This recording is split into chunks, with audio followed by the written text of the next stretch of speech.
Salut les cigales, c'est Marina du site Accro du Budget. Aujourd'hui, on va continuer la série du comment économiser sur mon budget course. Je vais vous donner quelques astuces pour pouvoir économiser au quotidien quand vous allez faire vos courses. Bon, la première astuce que je veux vous donner, c'est quand vous préparez vos menus, quand vous allez préparer ce que vous devez acheter, essayez de ne pas acheter de produits industriels de plats préparés. Parce que les plats préparés, ça coûte cher. Et en plus, on n'est pas vraiment sûr à 100% de leur qualité nutritionnelle et sanitaire. Ils sont souvent bourrés d'additifs, bourrés de sel, de conservateurs, de colorants pour vous les rendre appétissants. Enfin, appétissant, c'est un bien grand mot. Sur l'emballage, c'est joli. Quand vous l'ouvrez, c'est autre chose. Et finalement, ces produits, ils coûtent cher par rapport à ce qu'il y a vraiment dedans. Donc, apprenez à cuisiner. Même si vous ne savez pas, commencez par des choses très simples et amusez-vous en cuisine. Parce que ça coûte beaucoup moins cher d'acheter des produits bruts, des produits de base, comme de la farine, des pâtes, des fruits, des légumes, de la viande, des steaks hachés de chez le boucher au lieu de les acheter en surgelé. Et apprenez à cuisiner. Par exemple, des lasagnes bolognaises, c'est vraiment très très simple à faire. C'est juste des pâtes à lasagne avec de la sauce tomate, de la tomate et du steak haché cuit avec des oignons, pour faire simple. Et une fois que vous aurez fait vos premières lasagnes maison, je vous promets que vous ne pourrez plus acheter de lasagne surgelée. Je vous jure, c'est pas possible. Une fois que vous en avez fait maison, vous ne pouvez plus en acheter des surgelés. Donc, cuisinez au maximum, achetez plutôt du produit brut plutôt que du produit industriel. La deuxième astuce, ça va être d'essayer de ne pas manger de viande à tous les repas. Pour deux raisons. Trois même. La première raison, la viande, ça coûte cher. Ça pèse sur le budget. Si vous mangez de la viande midi et soir, ça fait quand même un bon billet à la fin du mois. La deuxième raison, c'est qu'on n'a pas besoin de manger de la viande midi et soir. De quoi on a besoin? On a besoin de protéines et d'acides aminés qui se trouvent dans la viande, mais qui peuvent être remplacés par d'autres sources de protéines comme les légumineuses, les céréales. Je vous dis pas de devenir végétarien, je vous dis pas de manger de la viande une fois par semaine seulement. Je vous dis juste qu'on a pris l'habitude de manger de la viande à tous les repas et que c'est pas vraiment nécessaire pour notre santé et qu'on peut se contenter d'en manger que, le midi seulement et pas le soir, ou alors 3-4 fois par semaine. Vous pouvez manger des œufs si vous avez vraiment peur de manquer de protéines. Vous pouvez manger du poisson. Ça aussi, c'est une bonne source de protéines. Mais voilà, essayez de ne pas manger de la viande à tous les repas parce que ça pèse sur votre budget.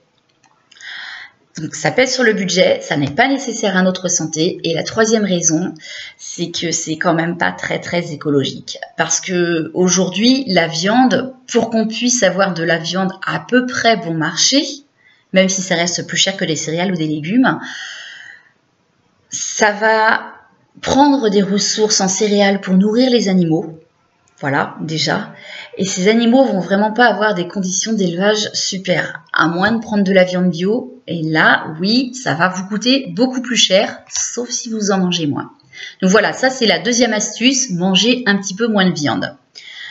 La troisième astuce, ça va être de manger des fruits et des légumes de saison. C'est génial, hein, dans les supermarchés, vous allez trouver des tomates et des fraises au mois de décembre. Super. Non, je suis désolée, moi je peux pas. Là, je vis en France, les tomates chez nous, ça arrive à partir de mai pour celles qui sont sous serre, jusqu'en septembre, je pense à peu près.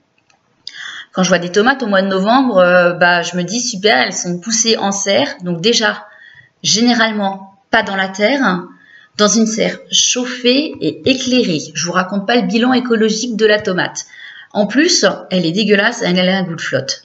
Donc non, les fruits et légumes, il y a des saisons.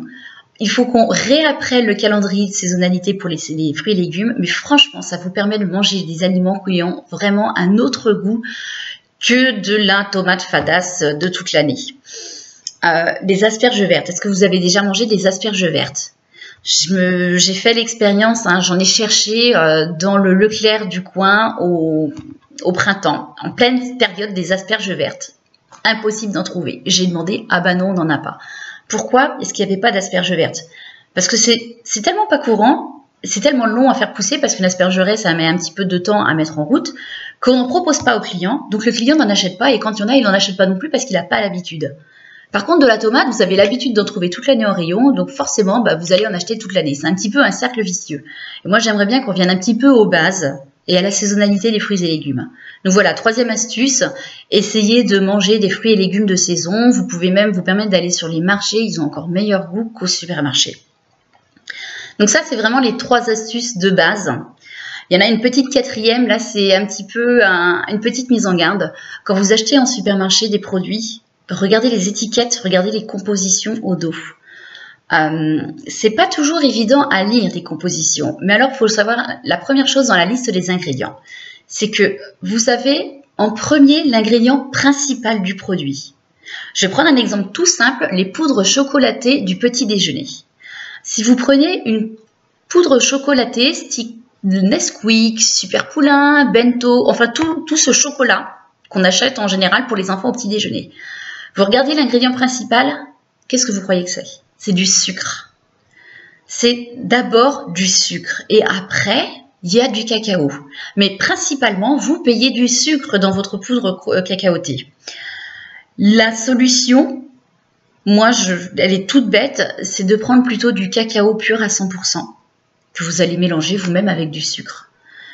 Quand dans une poudre chocolatée standard, vous avez entre 15 et 30% de cacao dedans. Moi, quand je fais mon mélange moi-même, en mélangeant mon sucre et mon cacao, en fait, je mets plutôt justement 1 cuillère de sucre pour 2 de cacao, donc 30% de sucre au lieu des 30% de cacao du commerce. Ça n'a rien à voir. La deuxième chose qui m'avait interpellée quand j'avais découvert ça, c'est qu'en général, quand vous prenez du Super Poulain, du Nesquik, du Bento, vous en mettez 1 ou 2 cuillères, vous goûtez, ça n'a pas goût de chocolat, vous en remettez 1 ou 2 cuillères, ça n'a toujours pas goût de chocolat, vous finissez par vous retrouver avec du lait au sucre et c'est vraiment pas bon. Alors si vos enfants, ils n'ont pas l'habitude de boire ça, le truc à faire, c'est pour ne pas passer directement du cacao à la poudre chocolatée, de commencer à mettre du cacao dans la poudre chocolatée au lieu de redoser en poudre chocolatée. Au lieu de mettre 3 cuillères de Nesquik dans le bol, vous mettez 2 cuillères de Nesquik et 1/2 de cacao. Ça va rajouter du goût de chocolat, les enfants vont s'habituer au goût de chocolat et vous allez pouvoir diminuer la proportion de poudre au sucre. Pourquoi je vous dis ça? Parce que quand j'avais écrit un article pour un livre, le livre d'une amie, je voulais parler de cet exemple-là et en regardant l'étiquette, j'ai aperçu une mention qui m'a fait hurler. Dans les poudres cacaotées pour les enfants, vous avez en fait une petite mention en bas des ingrédients qui vous dit « Boisson de l'effort glucidique adaptée en vue d'un effort physique intense ». Et je me suis dit, mais c'est pas possible. En fait, c'est juste une boisson très sucrée pour vous donner un coup de fouet, mais ça apporte rien. Et ça aurait plus sa place dans un rayon pour les sportifs. Quoique connaissant des sportifs, quand ils verraient ça, ils diraient c'est de la merde, plutôt que dans un rayon pour les enfants. Donc vraiment, apprenez à décrypter un petit peu les étiquettes. Regardez l'ingrédient principal, c'est le premier. Et comparez entre 2 produits quand vous hésitez pour essayer de prendre celui qui a la meilleure composition. J'avais entendu dans un reportage un expert nutritionniste qui disait quand on achète des yaourts, on regarde le nombre d'additifs de E. S'il y a plus de 3 E, on évite le produit. Ça veut dire que c'est vraiment pas bon ce qu'il y a dedans. Donc voilà, on regarde la liste des ingrédients. Et si vous voulez un petit peu comprendre ce que ça veut dire, vous savez, vous avez les apports nutritionnels journaliers qui sont indiqués. Alors, ils décomposent les lipides, les glucides et les protéines. Les lipides, c'est le gras. Les glucides, ce sont les sucres. Donc, ça peut être les sucres qu'on appelle les sucres lents comme les pâtes ou les sucres rapides comme les bonbons. Donc, lipides, gras, glucides, sucre et protéines, c'est ce qui construit le muscle.